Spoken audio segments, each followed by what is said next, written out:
जय श्री कृष्णा। राम राम। जय माता दी। हर हर महादेव। आप सभी का स्वागत है दिव्य भक्ति मंत्रा में। आज की वीडियो में हम वर्णन करेंगे श्री सूर्य जी के 108 नाम यानी कि अष्टोत्र सतनामवली। जो आपको ये वीडियो पसंद आती है तो please like, share and subscribe करें और कमेंट बॉक्स में ओम सूर्याय नमः अवश्य लिखें। तो चलिए शुरू करते हैं। श्री सूर्य देव के 108 नाम। ओम अरुणाय नमः। ओम शरण्ये नमः। ओम करुणारसिन्धुये नमः। ओम असमान बलाय नमः। ओम आर्द्ररक्षकाय नमः। ओम आदित्याय नमः। ओम आदिभूताय नमः। ओम अखिलागम वेदिनाय नमः। ओम अच्युताय नमः। ओम अखिलज्ञाय नमः। ओम अनंताय नमः। ओम ईनाय नमः। ओम विश्वरूपाय नमः। ओम इज्जाय नमः। ओम इंद्राय नमः। ओम भानुवे नमः। ओम इंदिराम मंदिराप्ताय नमः। ओम वंदनीय नमः। ओम ईशाय नमः। ओम सुप्रसन्नाय नमः। ओम सुशीलाय नमः। ओम सुवर्चसाय नमः। ओम वसुप्रदाय नमः। ओम वसुये नमः। ओम वासुदेवाय नमः। ओम उज्ज्वलाय नमः। ओम उग्ररूपाय नमः। ओम ऊर्ध्वगये नमः। ओम विवस्वते नमः। ओम उद्यति किरण जालाय नमः। ओम ऋषिकेशाय नमः। ओम ऊर्जस्वलाय नमः। ओम वीराय नमः। ओम निर्जराय नमः। ओम जयाय नमः। ओम उरुद्याभाव रूपयुक्त सारथिये नमः। ओम ऋषिवन्द्ये नमः। ओम ऋग्गन्त्रे नमः।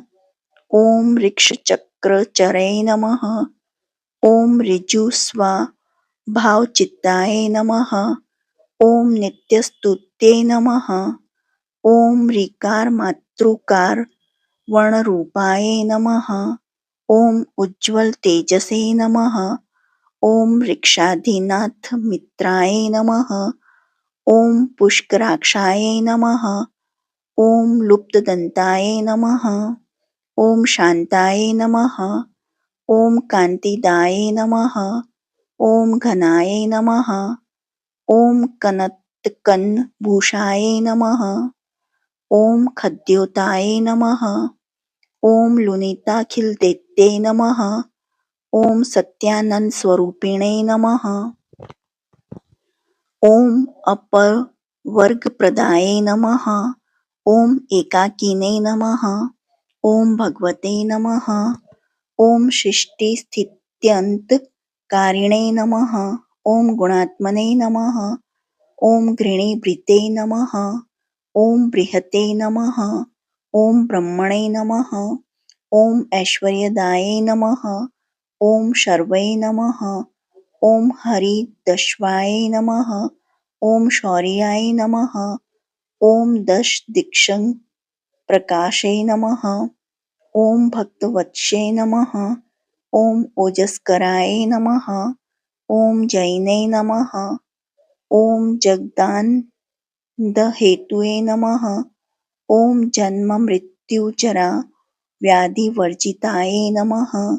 ओम उच्चस्थान समारूढ़ रथस्थाय नमः। ओम असुरारिये नमः। ओम कमनीयकराय नमः। ओम अब्जवल्लभाय नमः। ओम अंतर्बहि प्रकाशे नमः। ओम अचिन्त्ये नमः। ओम आत्मरूपिणे नमः। ओम अच्युताय नमः। ओम अमरेशये नमः। ओम परम ज्योतिषे नमः। ओम अहस्कराय नमः। ओम रविये नमः। ओम हरिये नमः। ओम परमात्मने नमः। ओम तरुणाय नमः। ओम वरेण्यै नमः। ओम ग्रहणपतये नमः। ओम भास्कराय नमः। ओम आदिमध्यांतरहिताय नमः। ओम सौख्यप्रदाय नमः। ओम सकल जगतांपतये नमः। ओम सूर्याय नमः। ओम कवये नमः। ओम नारायणाय नमः। ओम परेशाय नमः। ओम तेजोरूपाय नमः। ओम हिरण्यगर्भाय नमः। ओम संपत्कराय नमः। ओम ऐं इष्टार्थदये नमः। ओम सुप्रसन्नाय नमः। ओम श्रीमत्ते नमः। ओम श्रेयसाय नमः। ओम सौख्यदायिने नमः। ओम दीप्तमूर्तये नमः। ओम निखिलागम वैद्याय नमः। ओम नित्यानंदे नमः। इति श्री सूर्यदेव अष्टोत्तर शतनामावली समाप्तम्।